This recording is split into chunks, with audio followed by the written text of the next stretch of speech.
Assalamualaikum warahmatullahi wabarakatuh.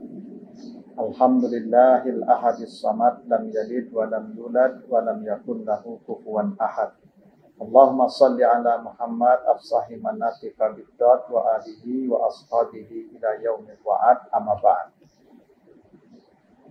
Pemirsa Mutiara Amal yang dimuliakan Allah, akan berbicara tentang keutamaan ibadah puasa.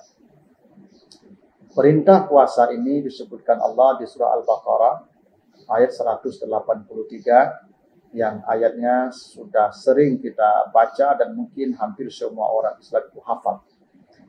Kata Allah, A'udzubillahi minasyaitonirrajim, ya ayyuhallazina amanu kutiba alaikumussyam kama kutiba alal ladzina min qablikum la'annakum tattaqun.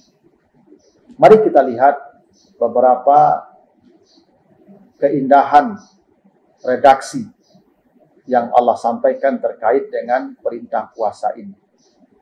Pertama, Allah memanggil dengan bentuk panggilan yang bersifat langsung atau direct. Allah berkata, ya ayyuhallazina amanu, hai orang-orang yang beriman. Di dalam Al-Quran, panggilan itu ada kalanya bersifat indirect, tidak langsung. Misal, qul ya ayyuhal kafirun. Katakanlah hai Muhammad, hai orang-orang kafir.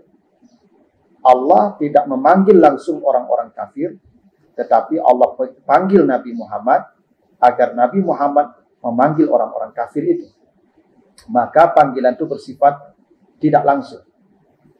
Begitu juga Allah mengatakan qul ya ayyuhallazina hadu. Katakanlah Muhammad, hai orang-orang Yahudi. Kenapa Allah tidak menggunakan kalimat langsung seperti ya ayyuhallazina hadu atau ya ayyuhal kafirun? Itu menunjukkan dalam kaidah bahasa bahwa panggilan tidak langsung itu menunjukkan ada jarak antara yang memanggil dan yang akan diberikan perintah. Tapi bila panggilan bersifat langsung, maka itu menunjukkan kedekatan antara yang memanggil dengan objek yang akan diberikan perintah. Kenapa ketika Allah memanggil orang-orang kafir digunakan kata kul, menunjukkan bahwa antara Allah dan antara orang-orang kafir itu ada jarak yang jauh, sehingga Allah tidak memanggilnya secara langsung. Tapi berbeda dengan puasa, Allah memanggilnya secara langsung, ya ayyuhallazina amanu kutiba alaikumussyam. Demikian memberikan isyarat bahwa antara Allah dan orang yang berpuasa berada sangat dekat. Dan puasa akan melahirkan orang-orang yang berada dekat dengan Allah. Karena itulah, di dalam konteks ayat-ayat puasa ini, Allah menjelaskan, Iza sa'alaka ibadi anni fa inni qarib. Kalau engkau bertanya kepada kalau mereka bertanya kepada engkau ya Muhammad tentang hambaku, maka katakan aku begitu dekat dengan mereka. Puasa menahan haus dan lapar. Dengan kondisi haus dan lapar itulah manusia berada dekat dengan Allah. Dalam sebuah hadis diriwayatkan, kelak di akhirat Allah akan memanggil kita. Ya fulan bin fulan, dulu saya kelaparan. Kenapa engkau tidak datang mengantarkan makanan kepada saya? Dulu saya sakit.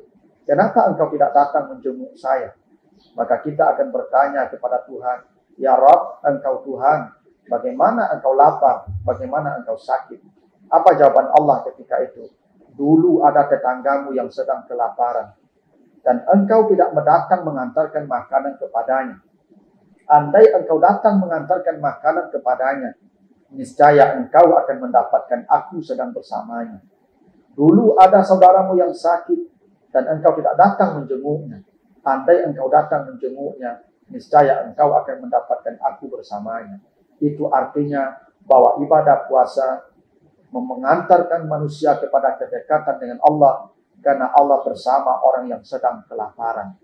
Semakin manusia sering merasakan lapar dan haus dalam hidupnya, maka dia akan semakin berada dekat dengan Allah. Dan itulah kenapa Allah tidak menggunakan kul ya ayyuhallazina amanu, tapi panggilan bersifat langsung atau direct, ya ayyuhallazina amanu, yang menunjukkan bahwa antara Allah dan orang yang berpuasa itu berada dekat, dan itulah di antara keutamaan ibadah puasa.